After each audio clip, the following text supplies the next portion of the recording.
so they're nice and durable and nothing's gonna stain them or anything. They can just be wiped off.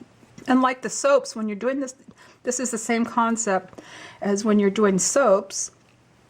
And when you're using the soap, this part doesn't get messed up. It stays very nice. Make sure there's no air bubbles.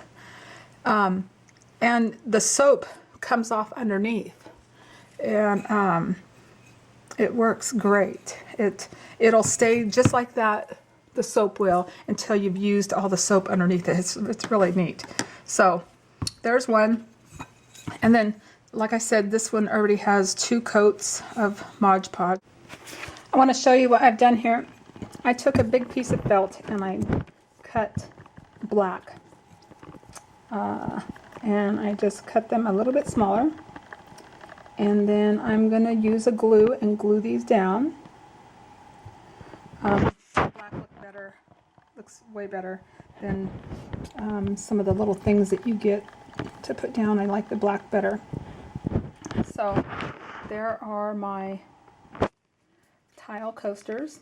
I'll stack them on top of each other and put a really nice bow. It'll be a really nice, easy present to give to somebody. Okay, hope you have a great day. Bye-bye.